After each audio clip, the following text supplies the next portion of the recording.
नमस्ते दोस्तों।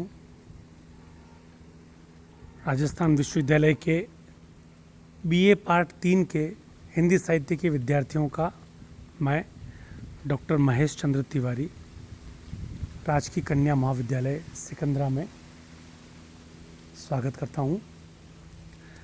हमने पहले वाले वीडियो में ये जाना था कि प्रेमचंद हिंदी साहित्य के इतिहास के सर्वाधिक महत्वपूर्ण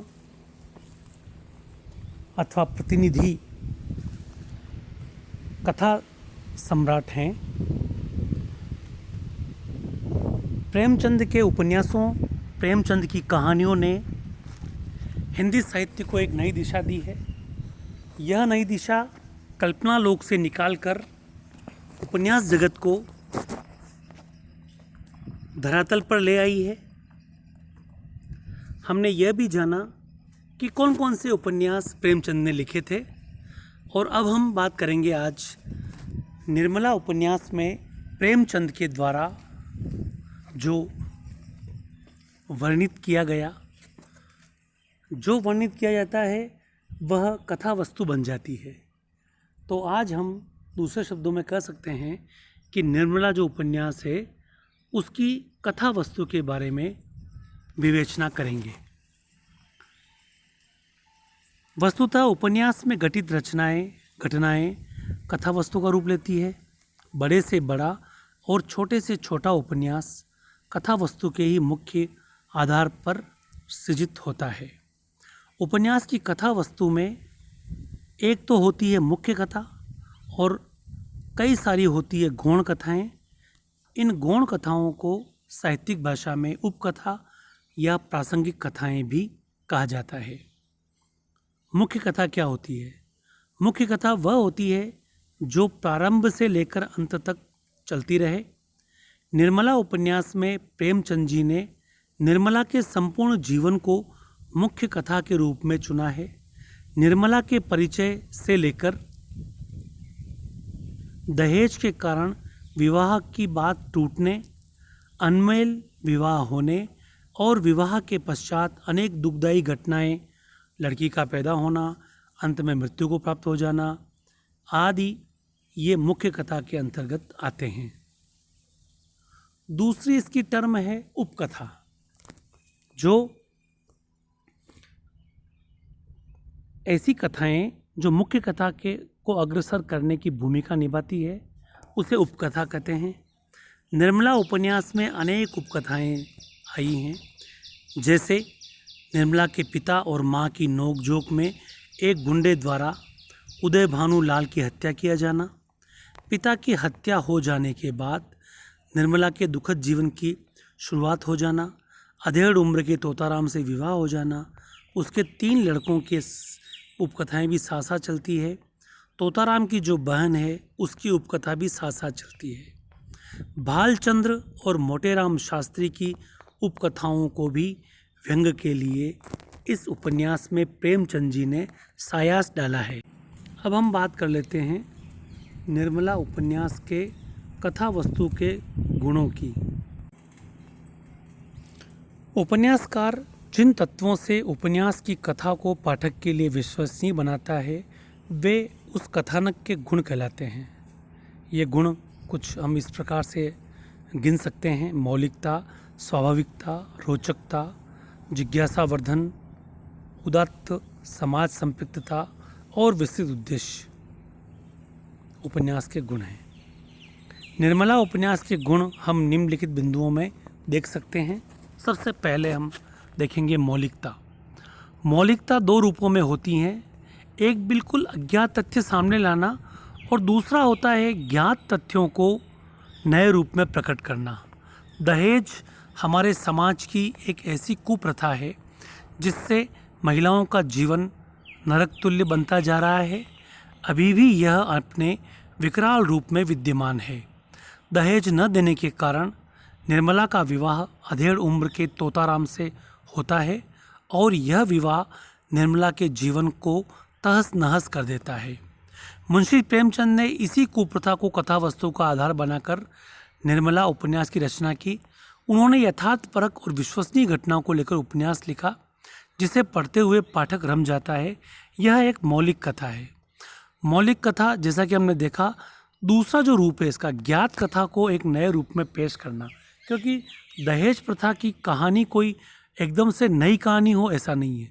यह समाज में वस्तुतः पूर्ववत रूप से विद्यमान थी। अनेक प्रयासों के पश्चात भी दहेज प्रथा हमारे और अनमेल विवाह हमारे भारत के सामान्य जो समाज हैं उनका एक सामान्य सा अवगुण बना हुआ है। तो इस सामान्य से सुविख्यात अवगुण को एक कथा के रूप में पिरोया है और एक मौलिकता उन्होंने अपने इस कथा में प्रकट की है। दूसरी विशेषता जो हमें दिखाई देती है इस उपन्यास में, जो हमें इसकी विशेषताओं में आती है, कथानक की विशेषताओं में, वो है संवेगात्मकता।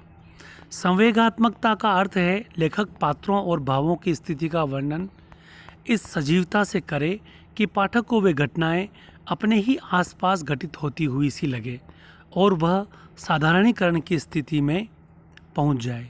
यह लेखक के साथ साथ चलने लगे, वह उपन्यास के पात्रों के सुख दुख के साथ तादाद में बिठा ले। निर्मला से एक अंश आप भी देखिए। निर्मला के मन में उस पुरुष को देखने की प्रबल उत्कंठा हुई जो उसकी अवहेलना करके अब उसकी बहन का उद्धार करना चाहता है। प्रायश्चित। लेकिन कितने ऐसे प्राणी हैं जो इस तरह प्रायश्चित करने को तैयार हैं। उनसे बात करने के लिए, नम्र शब्दों में उनका तिरस्कार करने के लिए, अपनी अनुपम छवि दिखाकर उन्हें और भी जलाने के लिए निर्मला का हृदय अधीर हो उठा। रात को दोनों बहनें एक ही कमरे में सोई। मोहल्ले के किन किन लड़कियों का विवाह हो गया, कौन कौन लड़कोरी हुई, किस किस का विवाह धूमधाम से हुआ, किस किस के प्रति इच्छानुकूल मिले पति, और कितने और कैसे गहने चढ़ाव में आए। इन्हीं विषयों में दोनों में बड़ी देर तक बातें होती रहीं। कृष्णा बार बार चाहती थी कि बहन के घर का कुछ हाल पूछूं, पर निर्मला उसे पूछने का अवसर देती ही नहीं थी। जानती थी कि यह जो पूछेगी उससे बताने में मुझे संकोच होगा। आखिर एक बार कृष्णा पूछ ही बैठी, जिया जी भी आएंगे ना? तो यह उद्धरण पढ़कर पाठक थोड़ी देर के लिए निर्मला के साथ खो जाता है, प्रेमचंद में डूब जाता है कि वह जिंदगी को किस प्रकार से झेल रही है। यह संवेगात्मकता का उदात्त प्रकटीकरण है। उपन्यास में कथानक की तीसरी विशेषता हम पाते हैं रोचकता। उपन्यासकार पाठकों की रुचि का अवश्य ख्याल रखता है। गंभीर से गंभीर प्रसंग में भी प्रेमचंद की हास्य व्यंग का पुट देने में जो क्षमता है उसको हम रेखांकित किए बिना हमारा मन नहीं मानता। अधेड़ तोताराम से निर्मला का विवाह होता है तो उसका मित्र उसको कैसे मूर्ख बनाता है, नयन। तो फिर रंगीलेपन का स्वांग रचो या ढीला ढीला कोट फेंको, तंजेब की चुस्त अचकन हो, चुन्नटदार पाजामा, गले में सोने की जंजीर पड़ी हुई, सिर पर जयपुरी साफा बंधा हुआ, आँखों में सुरमा और बालों में हिना का तेल पड़ा हुआ। गोंद का पिचकना भी जरूरी है। दोहरा कमरबंद बांधो, ज़रा तकलीफ तो होगी पर अचकन सच उठेगी। खिजाब मैं ला दूंगा, 150 गज़लें याद कर लो, मौके मौके पे शेर पढ़ो। तो हमने देखा कि कितने रोचक तरीके से, वार्तालाप के तरीके से यह उपन्यास आगे बढ़, और हम पाते हैं आगे चल कर के कि उपन्यास में जब निर्मला का पिता उदय भानुलाल अपनी पत्नी से झगड़कर उसे सबक सिखाने के लिए घर से निकल जाता है तो एक मलई नामक गुंडे द्वारा उसकी हत्या हो जाती है। यह समय घर में लड़की की शादी का चल रहा है। आप देखें लेखक ने किस प्रकार पाठक को उत्सुक किया और वो देखने लायक है, दर्शनीय है। यही सोचते हुए बाबू साहब गलियों में चले जा रहे थे, सहसा उन्हें अपने पीछे किसी दूसरे आदमी के आने की आहट मिली। समझे कोई होगा, आगे बढ़े, लेकिन जिस गली में वह मुड़ते उसी तरफ यह आदमी भी मुड़ता था। तब बाबू साहब को आशंका हुई कि यह आदमी कहीं मेरा पीछा तो नहीं कर रहा। ऐसा आभास हुआ कि इसकी नीयत साफ नहीं। तुरंत उन्होंने जेबी लालटेन निकाली और उसके प्रकाश में उस आदमी को देखा। एक बलिष्ठ मनुष्य कंधे पर लाठी रख के चला आता था। बाबू साहब उसे देखते ही चौंक पड़े। अरे, यह तो शहर का छँटा हुआ बदमाश था। 3 साल पहले उस पर डाके का अभियोग चला था। उदय भानु ने उस मुकदमे में सरकार की ओर से पैरवी की थी और इस बदमाश को 3 साल की सजा सुनी थी। तभी से वह इनके खून का प्यासा हो रहा था। कल ही शायद जेल से छूटकर आया था। तो हमने जाना कि कितनी मार्मिकता से, कितनी पैनेपन से और कितनी रोचकता से उन्होंने अपनी बात को प्रस्तुत की है। आगे चल के हम देखते हैं तो मानवीय दृष्टि एक और विशेषता के रूप में इस उपन्यास की हमारे सामने आती है। उपन्यास मानव जीवन की आलोचना है। इसमें मानवीय सच्चाइयों की परतें खोली जाती हैं। मुंशी प्रेमचंद इस हिसाब से भी एक महत्वपूर्ण उपन्यासकार हैं। उनका उद्देश्य मानव भव जीवन में हस्तक्षेप कर उसे सुखद बनाना है। निर्मला उपन्यास में एक घटना घटती है जब निर्मला के सारे गहने चोरी हो जाते हैं। ये गहने उसके जीवन का एक आधार थे, सहारा थे। वह जियाराम को गहने चुरा कर ले जाते हुए भी देख लेती है, परंतु किसी भी प्रकार की प्रतिक्रिया नहीं करती। उसे डर था कि कहीं पूरा परिवार टूट न जाए। फिर भी लोग उसे ही कसूरवार मानते हैं। सहसा जियाराम ने कमरे में कदम रखा। उसके पांव थर-थर कांप रहे थे। उसने कमरे में ऊपर नीचे देखा। निर्मला सोई हुई थी। उसके सिरहाने ताक पर एक छोटा सा पीतल का संदूकचा रखा हुआ था। जियाराम दबे पांव गया, धीरे से संदूकचा उतारा और बड़ी तेजी से कमरे से बाहर निकला। उसी वक्त निर्मला की आंखें खुल गई, चौंक कर उठ गई। द्वार पर आकर देखा तो कलेजा धक रह गया। क्या यह जियाराम है? मेरे कमरे में क्या करने आया? क्या मुझे धोखा तो नहीं हुआ? शायद दीदी जी के कमरे से आया हो। यहाँ उसका काम ही क्या है? शायद मुझसे कुछ कहने आया हो, लेकिन इस वक्त क्या कहने आया होगा? इसकी नीयत क्या है? और उसका दिल कांप उठा। परिवार की परिस्थितियाँ कुछ इस प्रकार बन रही थीं कि यदि वह चोरी का इल्ज़ाम सरेआम जियाराम पर लगाती तो उसे सौतेली माँ के ताने सहन करने पड़ते। मुंशी प्रेमचंद ने इस उपन्यास में मानवीय विवशताओं को भी बड़ी खूबसूरती से पिरोया है। निर्मला उपन्यास के कथानक की जो हमें अगली कड़ी मिलती है वो है स्वाभाविकता। स्वाभाविकता कथानक का महत्वपूर्ण गुण है। स्वाभाविकता ही पाठक पर गहरा असर छोड़ती है और उसे कोई कृति पढ़ने के लिए उकसाती है। यह स्वाभाविकता औपन्यासिक कृति को पाठक के व्यक्तिगत जीवन से जोड़ देती है। उसे कृति पढ़ते हुए ऐसा लगता है कि वह अपने यथार्थ समाज की सैर कर रहा है। मुंशी प्रेमचंद इस बारे में एक अप्रतिम साहित्यकार हैं। निर्मला उपन्यास को पढ़ते समय कहीं भी ऐसा नहीं लगता कि प्रेमचंद ने केवल कल्पनाओं के द्वारा उपन्यास गढ़ा हो। उपन्यास के पात्र गहरे अंतर्द्वंद में जीते हैं। खासकर मनसाराम का चरित्र तो इस उपन्यास में एक त्रासदी के रूप में आया। आप देखें इसका वर्णन। मनसाराम ने अब तक निर्मला की ओर ध्यान नहीं दिया था। निर्मला का ध्यान आते ही उसके रोए खड़े हो गए। हाय उसका सरल स्नेहशील हृदय इस आघात को कैसे सह सकेगा। हाय मैं कितने भ्रम में था। मैं उनके स्नेह को कौशल समझता था। मुझे क्या मालूम था कि उन्हें पिताजी का भ्रम शांत करने के लिए मेरे प्रति इतना कटु व्यवहार करना पड़ता है। मैंने उन पर कितना अन्याय किया। उनके जैसे तो मुझसे भी खराब है। मैं तो यहाँ चला आया, मगर वह कहाँ जाएगी। जिया कहता था उन्होंने 2 दिन से भोजन नहीं किया, हरदम रोया करती है। कैसे जाकर समझाऊं? वह इस अभागा के पीछे क्यों सिर या विपत्ति ले रही है? वह बार बार मेरा हाल पूछती हैं। बार बार क्यों बुलाती है? कैसे कर दूं माता? मुझे तुझ पे जरा भी शिकायत नहीं। मेरा दिल तुम्हारी तरफ से बिल्कुल साफ है।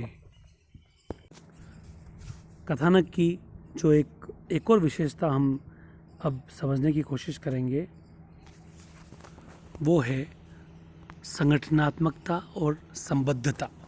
उपन्यास के जो कथानक में मुख्य कथा और प्रासंगिक कथाओं के परस्पर संबंध होना अति आवश्यक है। प्रासंगिक कथाएं भी कोरी कल्पना न हो, बल्कि मूल कथा को आगे बढ़ाने वाली हो। प्रासंगिक कथाएं मुख्य कथा का विकास होती हैं। निर्मला उपन्यास में निर्मला की मुख्य कथा के साथ साथ और भी अनेक गौण या प्रासंगिक कथाएं जुड़ी हुई हैं, परंतु प्रेमचंद ने उनका समावेश इस प्रकार से किया है कि वह प्रासंगिक लगती ही नहीं। वे भी मुख्य कथा का एक अंग लगती हैं। मसलन मुंशी तोताराम की बहन की कथा, उदय भानु और मते की कथा, सियाराम और डोंगी बाबा की कथा, सुधा और उसके पति की कथा। इन सब कथाओं का संगठन आपस में इतना गुम्फित होता है कि लगता ही नहीं कि ये मूल कथा से अलग हैं। ये कथाएं कहीं भी जा कर के निर्मला से जुड़ जाती हैं और निर्मला की करुण कथा को और भी प्रभावी रूप से कहने में सक्षम हो जाती है। तो आज के इस अध्याय में हमने जाना कि निर्मला उपन्यास की कथा वस्तु की विशेषताएं क्या क्या हैं। इसके लिए हमने कुछ, जैसे कि कथा वस्तु के गुण देखे, उन गुणों को हमने संक्षिप्त में कहें तो मौलिकता, संवेगात्मकता, रोचकता और मानवीय दृष्टिकोण तथा अंत में स्वाभाविकता और संगठनात्मकता और सुसंबद्धता, इन सभी तथ्यों के द्वारा हमने इसको पहचानने का प्रयास किया है। कल जो हम पाठ पढ़ेंगे या अगला जो वीडियो हम पढ़ेंगे उसमें हम पढ़ेंगे कि कथा वस्तु की विकास पद्धति क्या होती है और निर्मला उपन्यास में ये कथात्मक विकास पद्धति किस प्रकार से उपयुक्त लगी है। धन्यवाद।